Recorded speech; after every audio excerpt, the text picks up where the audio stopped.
نبی ملا ہے، نہیں تو ایک جملہ ہدیہ کر آدم سے بھی سب. اگر آپ کسی نبی کے امتی ہوتے لگ تمہیں خبر جاتا نہیں لگے گی خبر. جائیے کر قرآن شریف پڑھیے گا، 26 نبیوں کا ذکر ہے، 26 نبیوں کا. میں ایک نبی کی ایک مثال دے رہا ہوں، یہ بھی قرآن میں جا کے پڑھیے گا کہ وہ نبی کون ہے. ایک امت پہ عذاب آیا، ان کا گناہ صرف یہ تھا لا الہ الا اللہ پڑھتے تھے، اس نبی کا کلمہ پڑھتے تھے، اس دور کی نمازیں پڑھتے تھے، اس دور کے روزے رکھتے تھے، اس دور کے لوگوں کا خیال کرتے تھے. گناہ صرف ایک تھا کہ جب بھی کوئی چیز تولنے لگتے تھے ڈنڈی مارتے تھے. جب بھی کوئی چیز ترازو میں تولنے لگتے تھے کیا کرتے تھے؟ ڈنڈی مارتے تھے. پھٹی من تول کے لینی ہے تو وزن من کا نہیں رکھتے تھے، جب لینی ہے تو 1.25 من پتھر ہوتا تھا، 1.25 من. جب دینی ہے تو پتھر ہوتا تھا 30 کلو، لکھا اس میں مانی ہوتا تھا. کیا کام کرتے تھے؟ صرف ناپ تول میں کمی. کیا ہو گیا؟ عذاب آ گیا. ہم تو شریف ہیں نا، ہم نے تو زندگی میں کبھی ناپ تول میں کمی نہیں کی نا. آپ جو بیٹھے ہوئے کبھی کی آپ نے؟ نہیں، آپ تو بڑے شریف ہیں. ابھی میں کمیاں گنوانا شروع کر دوں. آپ میں سے کتنے گورنمنٹ ملازم ہیں جو گھر بیٹھے ہوئے تنخواہ لیتے ہیں، 8 گھنٹے ڈیوٹی نہیں کرتے؟ نہیں، آپ تو شریف ہیں، آپ تو پوری ڈیوٹی کرتے ہیں.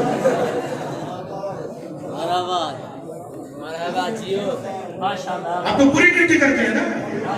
آپ نے تو کبھی ڈنڈی ماری نہیں. بائیو میٹرک کے دور میں بھی جو استاد اسکول پڑھانے نہ جائے اور پھر مسجد میں بیٹھ کے کہے میرے اللہ میں تو حلال کھا رہا ہوں،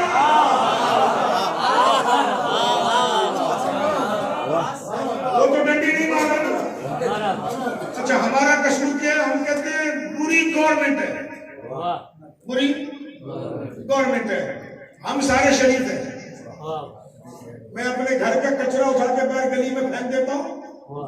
قصور ایم این اے کا ہے، ایم پی اے کا ہے، قصور میونسپلٹی کا ہے. اپنی گلی کی صفائی میں خود نہیں کرتا. قصور کس کا؟ گورنمنٹ کا. اگر ہم میں سے ہر بندہ جتنی اس کے گھر کی حدود ہے، چاہے وہ 1.5 فٹ لمبی ہے، 150 فٹ کی ہے، یہ 150 فٹ اپنے گھر کی حدود کی گلی صاف رکھے،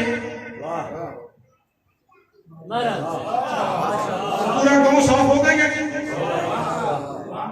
اب اس میں قصور کس کا ہے؟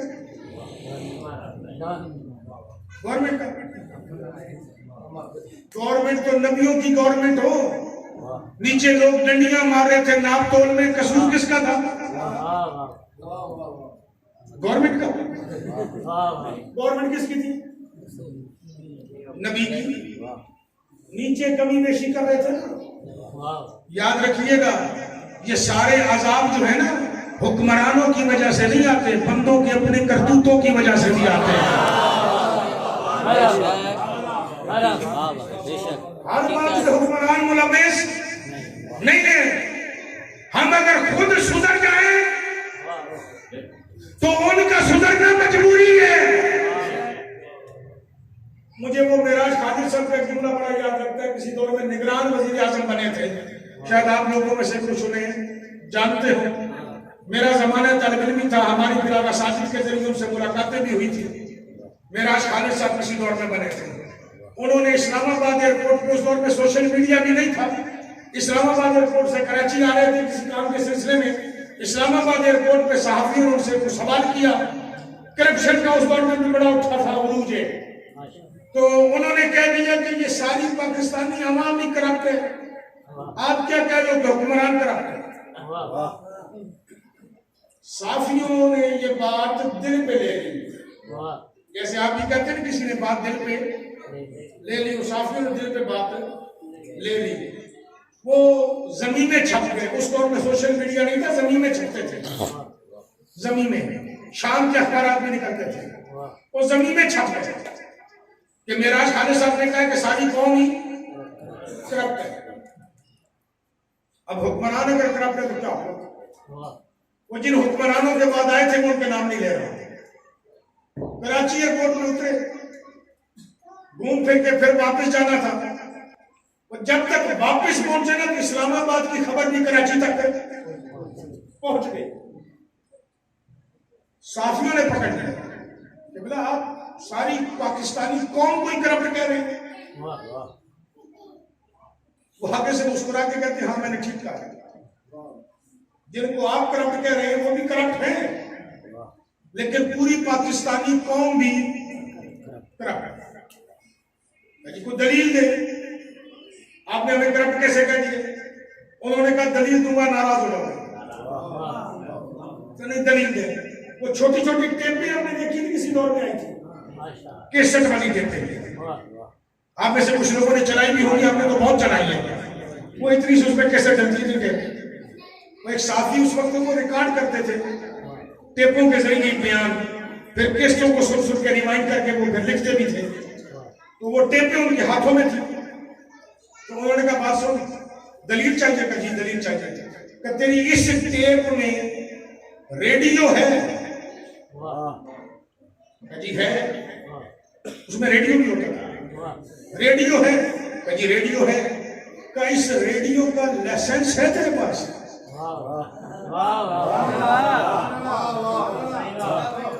سیدزادہ اپنے بچوں کو پریشانی ہوگی کہ ریڈیو کے بھی لائسنس ہوتے تھے، حالانکہ اس دور میں ریڈیو کا لائسنس ہوتا تھا۔ جس نے ریڈیو رکھنا ہے نا وہ گورنمنٹ کی جا کے فیس بھرے گا اور سالانہ اس لائسنس کی فیس بھی دے گا، زیادہ نہیں تھی، 5 روپے 10 روپے ہوتی تھی سال کی فیس۔ اس نے کہا جی نہیں ہے۔ معراج خالد صاحب ایک جملہ کہہ کے جہاز کی طرف چل پڑے، انہوں نے کہا تیری اوقات ہے 5 روپے کھانے کی، تو 5 کھا رہا ہے، اس کی اوقات 5 کروڑ کھانے کی، وہ 5 کروڑ کھا رہا ہے۔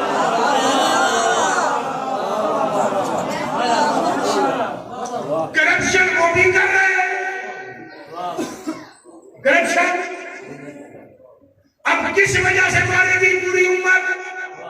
ناپ تول کی کمی کی وجہ سے۔ شریف ہم بھی نہیں، ہم ان سے زیادہ گناہ کرتے ہیں، لیکن اگر بچے ہوئے ہیں تو محمد کی جوتی کا صدقہ بچا۔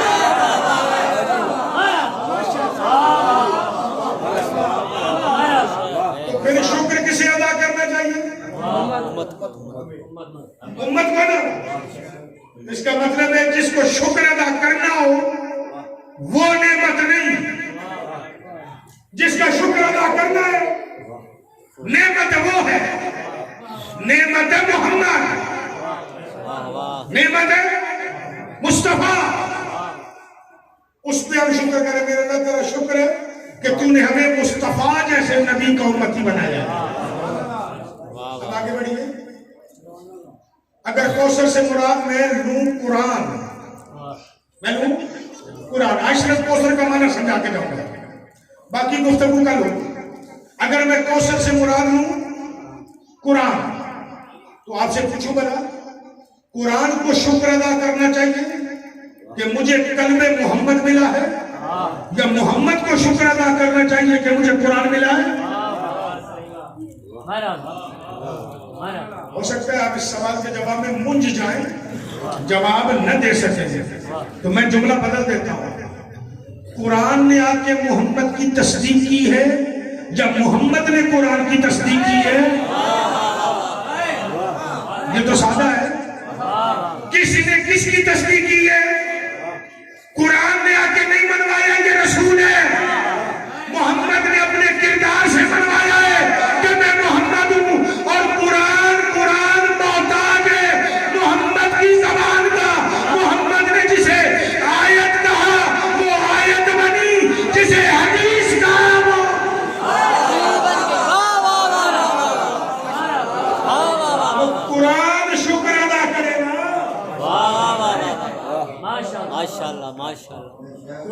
نہیں تھا تب بھی لوگ میرے محمد کو صادق مانتے تھے، نہیں مانتے تھے صاحب؟ بے شک قرآن جب نہیں تھا تب بھی لوگ میرے محمد کو امین مانتے تھے۔ اور اس میں بڑی دلیل دے دوں، خود قرآن کی سورہ توحید ہے، سورہ توحید ہے۔ اللہ کہہ رہے بسم اللہ الرحمن الرحیم قل هو اللہ احد، محمد تو گواہی دے کہ میں وحدہ لا شریک ہوں۔ یعنی اگر دنیا توحید مانتی ہے تو محمد کی وجہ سے، کس کی وجہ سے؟ مصطفیٰ کی وجہ سے۔ قرآن شکر ادا کرے نا کہ مجھے مصطفیٰ جیسی زبان ملی ہے، مجھے مصطفیٰ کا قلب ملا ہے، مجھے مصطفیٰ کا گھر ملا ہے۔ محمد کو شکر کی ضرورت نہیں، یہ تو جو کرتا جائے قرآن بنتا جاتا ہے۔ باقی رہ گئی وہ نہر، نہر۔ اب آئیے ذرا نہر پہ چلتے ہیں۔ نہر ہے کہاں؟ جنت میں۔ جنت کا سردار کون ہے؟ جنت کا سردار کون ہے؟ مصطفیٰ نہیں، تھوڑی منزل بلند کریں۔ جنت کے سردار مصطفیٰ نہیں، مصطفیٰ کے بیٹے ہیں، مصطفیٰ کے بیٹے ہیں۔ تو جس جاگیر کے مالک بیٹے ہوں، بابا کی تو شان ہی اور ہوگی نہیں۔ آپ کو پتہ ہے جنت ہے کیا؟ جنت ہے کیا؟ آئیے میں دکھاتا ہوں جنت۔ آپ میں سے جو عمرے پر گیا ہوا ہے، جس نے حج کیا ہوا ہے، وہ ذرا میرا ساتھ دیجیے گا۔ پوری مسجد نبوی میں نا ایک جگہ ہے جس کو کہا جاتا ہے کہ یہ جنت کے باغوں میں سے ایک باغ ہے۔ جنت کے باغوں میں سے ایک باغ ہے۔ وہ جگہ کون سی ہے؟ منبر رسول سے رسول کے گھر کے دروازے تک۔ اب اسے آپ زیادہ تشریح کر کے کہہ سکتے ہیں منبر رسول سے قبر رسول تک۔ میرے لیے دونوں مثالیں آسان ہوتی، ادھر علم ہے، ادھر یہ منبر ہے۔ قبر رسول سے منبر تک، یا منبر رسول سے قبر نبی تک۔ اصل میں وہ نبی کا گھر ہے جہاں نبی کی قبر ہے۔ اس جگہ کو کیا کہا گیا؟ جنت۔ اس جگہ کو کیا کہا گیا؟ جنت۔ تو تجھے سمجھ نہیں آئی؟ جہاں حسنین کھیلے، جہاں حسنین کھیلے یا جہاں محمد کے قدم پڑ جائے اسے ہی تو جنت کہتے ہیں۔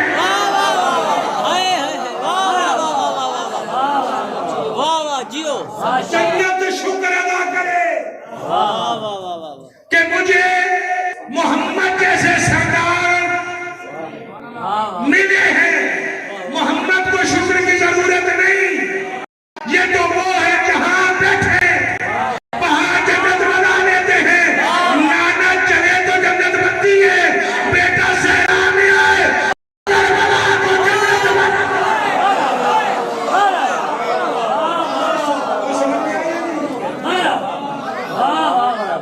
جنت اللہ علی العرش، اللہ کی جنت جو زمین پر ہے وہ کیا ہے؟ کربلا۔ جنت شکر ادا کرے نا کہ یہ ہے۔ اس کا مطلب ہے کوثر سے مراد فاطمہ ہے، جس میں اللہ کہہ رہے ہیں شکرانے کی نماز پڑھ۔ اب شکرانے کا مطلب بتاؤ۔ ایک تعبیر دینے لگا ہوں آج، دوسری تعبیر انشاءاللہ کل دوں گا۔ ایک تعبیر لیتے جائیے گا۔ نعمت ہے یا نعمت دینے والا ہے؟ نعمت لینے والے کا، نعمت لینے والے کا فرض کیا ہے؟ اصل میں یہاں بیٹھا ہوں، میں یہاں بیٹھا ہوں۔ سید بزرگوار آ گئے، میرے بڑے بھائیوں کی طرح ہے۔ انہوں نے مجھے کوئی نعمت دی ہوئی ہے یا یہ خود میرے لیے نعمت ہے؟ یہ جب آئیں میں بیٹھا رہوں گا؟ بولیے گا ذرا، بیٹھا رہوں گا؟ صاحب حیا ہوا تو کیا ہوگا؟ میں کھڑا ہو جاؤں گا نا، کھڑا ہو جاؤں گا، کھڑا ہو کے بتاؤں گا کہ یا یہ نعمت ہے یا یہ نعمت دینے والا ہے۔ ساری زندگی شیعہ سنی روایت کے مطابق جب بھی زہرا آئی ہے محمد کھڑے ہو کے بتا رہے ہیں کہ میرے لیے نعمت ہے،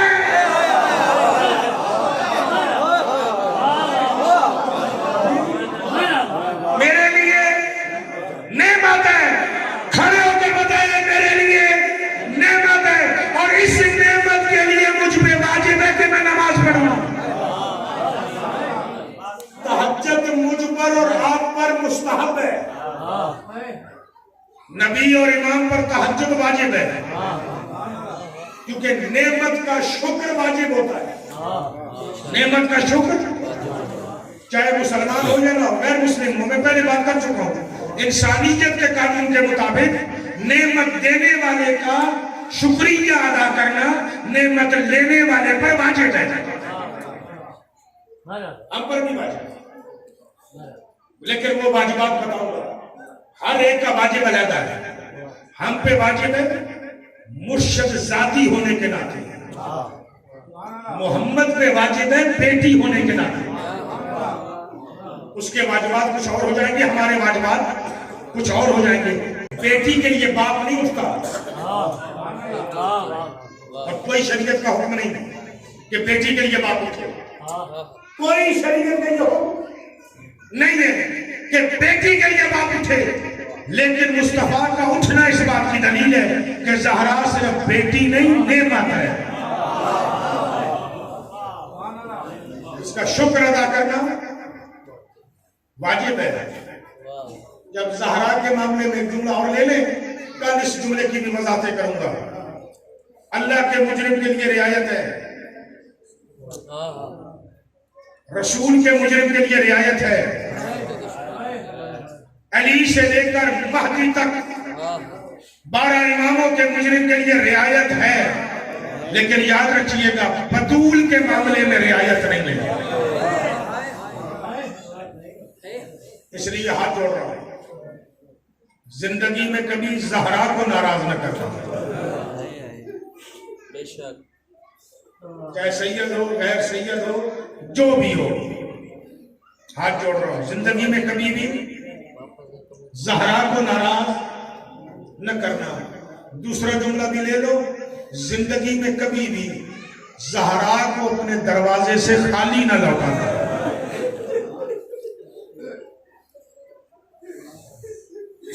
زہرا مانگتی ہے، اور جو مانگتی ہے زہرا کو اگر نہیں دو گے تیری زندگی بھر کی عمل ضائع ہو جائے گا۔ زہرا مانگتی کیا ہے؟ زہرا نہیں مانگتی، اللہ مانگتا ہے۔ سورہ انفال جا کے پڑھیے گا، میں کل بات یہیں سے شروع کر دوں گا۔ زہرا کے معاملے میں رعایت نہیں ہے، زہرا کا حق ہے خمس، وہ ہر فرد پہ واجب ہے۔ یاد رکھ، اگر زہرا کا حق نہیں دے گا تیرا کوئی عمل قبول نہیں ہوگا۔ یہ واجب ہے، ہر بندے پر واجب ہے، سادات ہوں غیر سادات ہوں۔ محمد پہ واجب تھا، تو اور میں کون؟ میرا نبی ساری زندگی دیتا رہا ہے۔ علی پہ واجب تھا، حالانکہ بیوی ہے زہرا، علی دیتا رہا، اپنی ساری جاگیروں کا خمس نکال کے علی زہرا کی شہادت کے بعد حسن اور حسین کے سامنے رکھ کے کہتے تھے یہ تمہاری ماں کا حق ہے، قبول کرو۔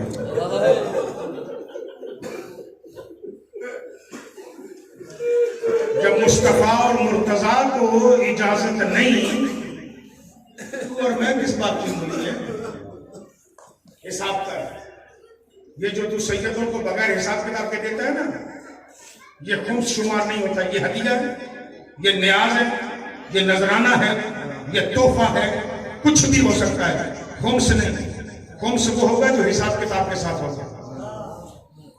خمس ہے 100 پہ 20 روپے، 1000 پہ 200 روپیہ، لاکھ پہ 20,000، جسے آپ 5واں حصہ کہتے ہیں۔ خمس کا مطلب بھی 5واں ہے۔ یہ واجب کس پر ہے؟ میں آپ کو وہ واجب بتا دیتا ہوں کہ کس پر واجب ہے، اور اگر اس والا بندہ بھی یہاں بیٹھا ہوا ہو نا تو اس پر بھی واجب ہے۔ اگر اس سے اوپر کا بندہ ہو تو اس کو آزادی حاصل ہے۔ توزیع المسائل آپ کے گھروں میں کسی بھی مجتہد کی پڑی ہوئی ہو، اس توزیع المسائل میں جا کے خمس کا مسئلہ اٹھانا، اس مسئلے کو جا کے پڑھنا، آپ کو پورا باب جب خمس کا پڑھو گے تو کس پر واجب ہے وہ بھی آپ کو پتا چل جائے گا۔ وہ گداگر جو چوک پہ یا بازار میں یوں جھولی پھیلا کر بھیک مانگتا ہو، اس پر بھی حق زہرا دینا واجب ہے۔ اگر وہ علی سے مہدی تک کی امامت کا قائل ہے اور زہرا کو سچا مانتا ہے۔ جو بندہ خمس نہیں دیتا نا، میرے معصوم کا جملہ ہے، ہم اہل بیت پہ ظلم کرتے ہیں۔ دے، بکھاری ہے، گداگر ہے، تب بھی دے، اور اگر اللہ نے دیا ہوا تب بھی دے گا۔ یہ بات میں اپنے مولوی صاحبان سے اور لوگوں سے مسئلے پوچھتے رہیے گا۔ میں صرف آپ کو صرف ہاتھ جوڑ کے اتنا کہنا چاہ رہا ہوں، بطول کو اپنے دروازے سے خالی نہ لوٹا۔ محمد کی بیٹی کو مدینے والوں نے پہلے ہی بہت لٹایا ہے، تو نہ لوٹ، اس کا حق دے دے، حق دینے والوں میں نام لکھوا دے۔ ہو سکتا ہے کل موت آ جائے تو کم از کم تو اتنا تو کہہ سکتے ہے، بی بی مجھے سمجھ آئی، میں نے دینے کا ارادہ کیا پر موت آ گئی، اب تو جان میرا حشر جانا دے۔ اگر نہیں دے گا نا، کوئی نماز روزہ واجب نہیں دے، اس کا کوئی ثواب تجھے نہیں ہوگا۔ حق سیدہ پہلے ادا ہے، کیونکہ غصبی زمین پہ نماز بھی نہیں ہوتی، غصبی پانی سے وضو بھی نہیں ہوتا، غصبی لباس بھی پہنا ہوا تو نماز نہیں ہوتی۔ یہ شریعت کے مسئلے ہیں، اور نیاز بھی مولا تب قبول کرے گا جب تو مولا کی ماں کا حق دے گا۔ میں غیر بندوں کے لیے ایک مثال دے سکتا ہوں، ہاتھ جوڑ رہا ہوں، میں کسی کی طرف اشارہ نہیں کرنا چاہ رہا۔ مثال کے طور پہ میں نے اس بچے کی ماں کا 20,000 دینا ہے، اس کی ماں روز میرے دروازے پہ آ کے مانگتی ہے، میں روز اس کی ماں کو خالی لوٹا دیتا ہوں۔ غیر کے بندوں سے میری بات ہے، مثال کے جواب دیجیے گا۔ اس بچے کو میں آ کے روز کہوں آ میری چائے پی، میرا کھانا کھا، غیرت کا تقاضا کیا ہے؟ کھائے گا؟ جی نہیں کھائے گا؟ پانی چائے میری پیے گا؟ نہیں پیے گا۔ عام غیرت مند کی بات کر رہا ہوں، حسین غیرت کا امام ہے، حسین غیرت کا امام ہے۔ جب حسین کی ماں کا میں حق نہیں دیتا تو اندازہ لگا حسین میری زیارت اور نیاز کیسے قبول کرے گا؟ پہلے حسین کی ماں کا حق نکالا، تجارت سمجھ کر نہ نکالا۔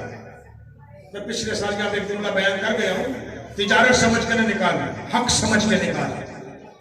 وہ مرشد اتنی کریمہ ہے، وہ کہتی ہے تو میرا حق 2 روپے بنتا ہے نا، وہ 2 روپے مجھے دے، میں تجھے 400 گنا کر کے واپس دوں گا۔ 400 گنا، 2 ضربے 400، لیکن میرا حق سمجھ کے دے، کاروبار نہ کر میرے ساتھ۔ اسی لیے معصوم امام فرماتے ہیں کہ جس مال کا خمس ادا ہو جائے، نہ وہ مال چوری ہوتا ہے نہ اسے آگ لگتی ہے، حادثے کا شکار نہیں ہوتا۔ غیرت مند لوگ ہو، عزادار ہو، مومن ہو، علی ولی اللہ پڑھنے والے ہو، حسین کا ماتم کرنے والے ہو، سوچنا تو صحیح گھر جا کر کہ اگر تیرے دروازے پہ بطول آ کے جھولی پھیلا کے حق مانگ رہی ہو اور خالی چلی جائے تو پھر حشر کیا ہوگا؟ یاد رکھیے گا، بطول کے معاملے میں رعایت نہیں، کل بتاؤں گا کیسے رعایت نہیں ہے. مصطفیٰ کو اللہ نے کہا تھا بات ذل قربہ حق کا ہو محمد گھر بعد میں جانا پہلے جا زہرا کا حق دے کر آ.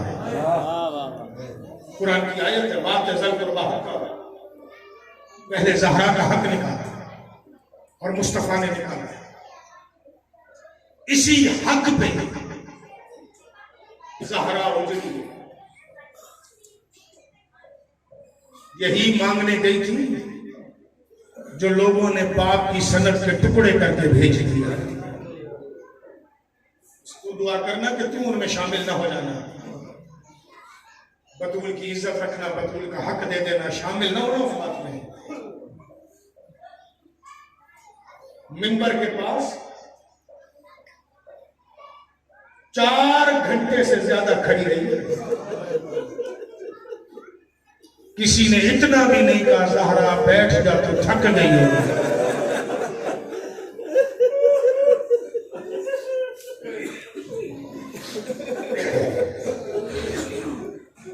مجھے معاف کر دیجیے گا سیداتیوں کے بارے میں تو میں سوچ بھی نہیں سکتا کیونکہ نسل زہرا سے میرا اپنا بھی تعلق ہے. عام عورت اگر کوئی یہاں پر آ جائے اور اس کا کام مجھ سے ہو میں یہاں مثلا مجلس میں مصروف ہوں آپ اتنے شریف لوگ ہو آپ اتنے عزت دار لوگ ہو آپ اسے پردے میں کرسی بھی دو گے اور آپ اسے کہو گے بیٹھ جا سائیں مجلس پڑھ لے پھر سائیں سے جو تم نے بات کرنی ہے کر لینا. مجھے رب اکبر کی عزت کی قسم ہے محمد کی بیٹی کھڑی رہی ہے لوگ ایک دوسرے کے ساتھ مذاق کرتے ہیں.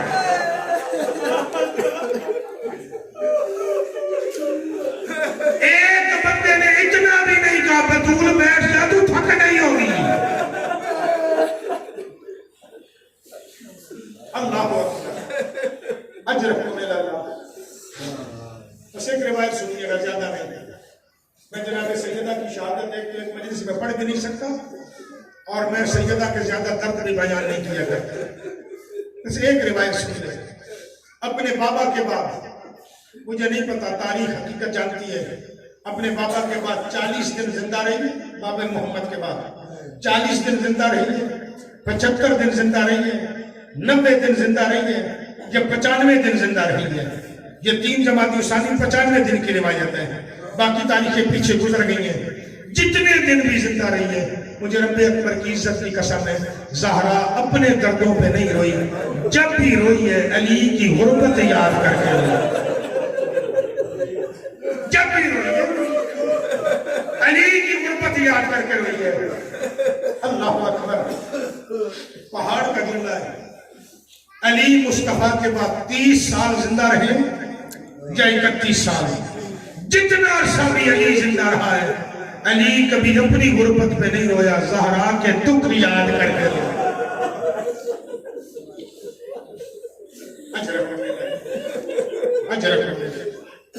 بس علی کی غربت پہ کیسے روئی آج یہی روایت سن لیں مجلس تمام. زہرا کے دکھ جانے علی کیسے رویا وہ پھر کبھی بیان کر دوں گا. مدینے کی کچھ عورتیں زہرا سے ملنے آئی کہ جا کے محمد کی بیٹی کا حال پوچھائیں. مہاجر و انصار کی عورتیں بی بی سے ملنے آئی.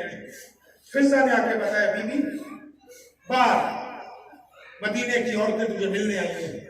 بی بی کہتی ہے فضہ ان عورتوں کو بٹھا انہیں شربت پلا میری مسند بنا. ایمن کو کہہ کہ میرے کپڑے نکالے میں لباس بدل کے انہیں ملنے آتی. فضہ نے جا کے مسند بچھائی. ایمن نے اور آسمہ بنت امیس نے بی بی کا ساتھ دیا. بی بی لباس بدل کے اپنے بابا کی عبا اپنی چادر پہ رکھ کے اپنے بابا کے ہاتھ کا عصا زہرا ہاتھ میں لے کر پکڑ کر نہیں کیونکہ پکڑ سکتی نہیں تھی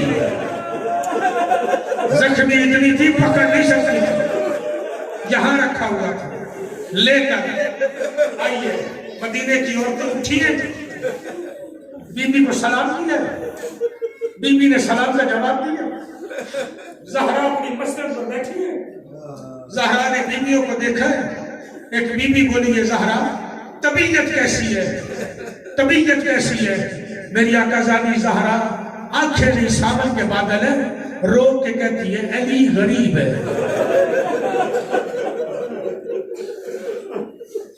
علی غریب ہے۔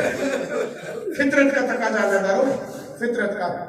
عورت کو اگر معمولی سے بھی سر میں درد ہو اور کوئی بندہ اس سے پوچھے کہ بتا تیری طبیعت کیسی ہے، وہ اس درد کو بڑھا چڑھا کر بیان کرتی ہے۔ زہرا سے پوچھے تیری طبیعت کیسی ہے، زہرا کہتی ہے علی غریب ہے۔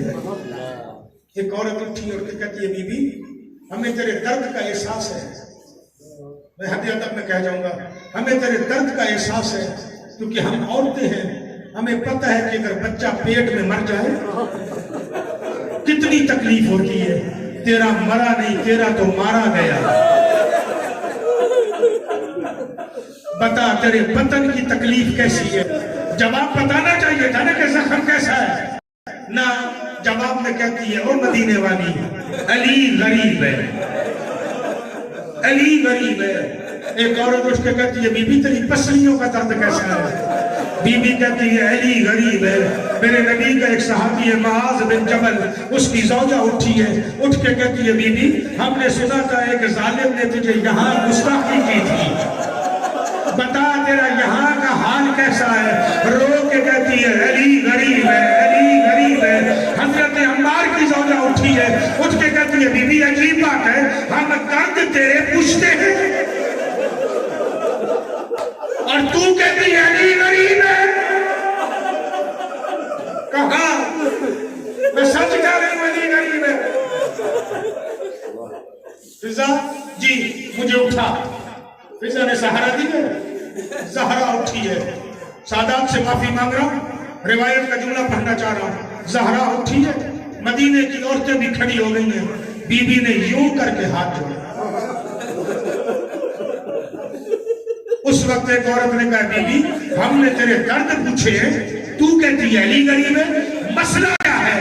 ہاتھ جوڑ کے کہتی ہے مدینے والیوں جا کے اپنے گھروں میں اپنے مردوں سے پوچھنا تو صحیح کہ میرا علی سلام کرتا ہے، تم جواب کیوں نہیں دیتے؟ اجرکم اللہ، اجرکم اللہ، اجرکم اللہ۔ صبح سویرے اٹھ کر نا اپنے ماں باپ کو سلام کرنے سے پہلے ایک مرتبہ نجف کی طرح منہ کر کے کہا کر السلام علیکہ یا امیر المومنین، اور کہا کر بی بی زہرا میں علی کو سلام کر رہا ہوں۔ ہو سکتا ہے زہرا راضی ہو جائے اس عمل سے بھی، اور تو نے کہا بی بی جا کے مردوں سے پوچھیں گے میرے حصے کا مسائل ہو گیا، بس دعاؤں کی قبولیت کے لیے جملہ کہنا چاہ رہا ہوں، رکھو دل میں دعائیں۔ سیدہ جانے آپ کی اور میری دعائیں جانے، اٹھی چلی گئی، بی بی بیٹھ گئی۔ فضا کہتی ہوں میں امن کہتی ہے بی بی اندر چل جاتا اپنے حجرے میں بیٹھ، کہا نہیں آج ادھر ہی بیٹھے۔ فضا جی، امن جی، آسما بنت امیس جی، آج دروازہ کوئی نہیں کھولے گا۔ بی بی کیوں؟ کہا آج علی آئے نا دروازہ میں کھولوں گا۔ تجھے اور مجھے احساس ہی نہیں نا، یہ وہ بی بی کہہ رہی ہے مجھے رب اکبر کی عزت کی قسم تو کھڑے ہو کے نماز نہیں پڑھ سکتی، آج دروازہ میں کھولوں گا۔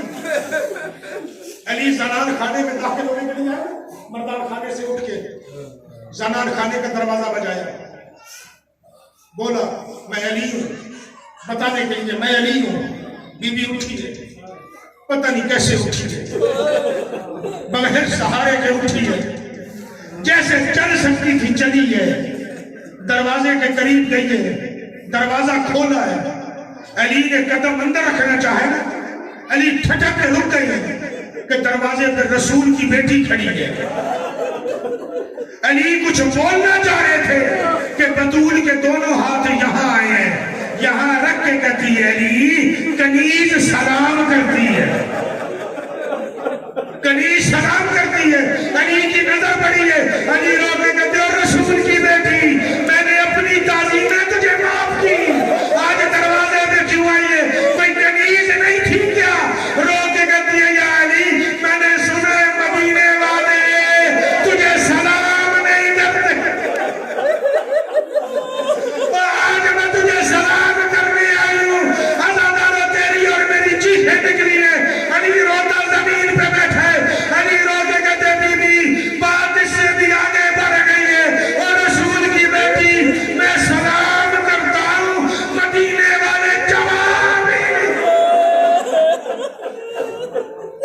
لعنت اللہ علی القوم الظالمین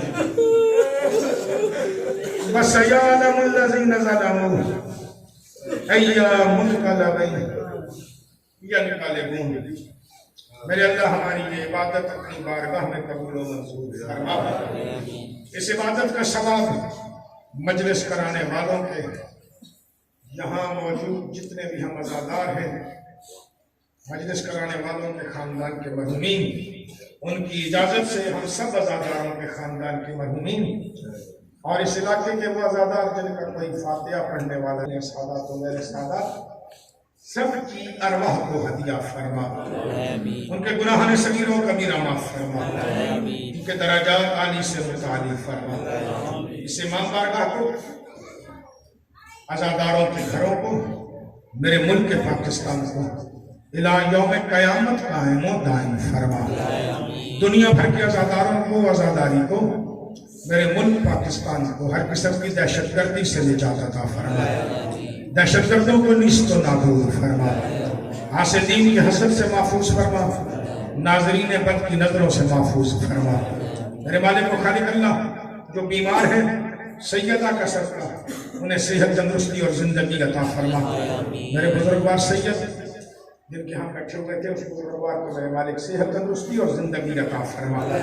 میرے مالک و خالق اللہ، تجھے آل محمد کی عزت و عظمت کا واسطہ، ہم لوگ بے نوا ہیں، ہمیں زمانے میں صاحب عزت بنا، صاحب شرف بنا، صاحب فضل بنا.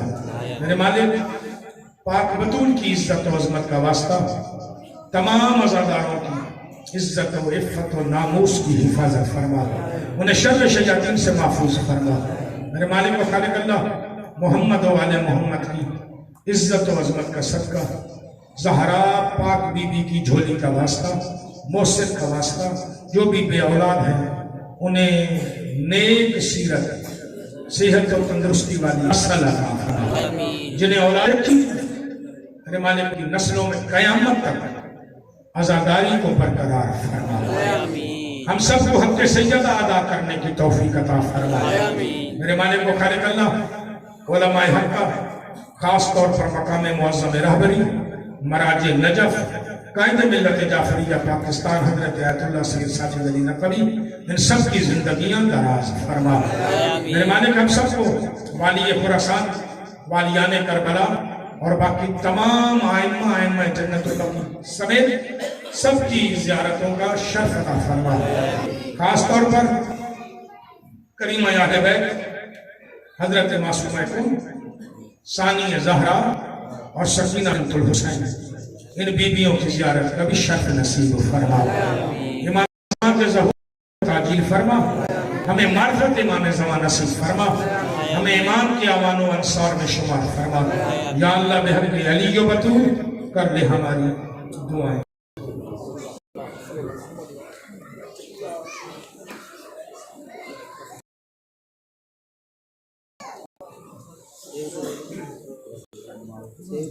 ہاں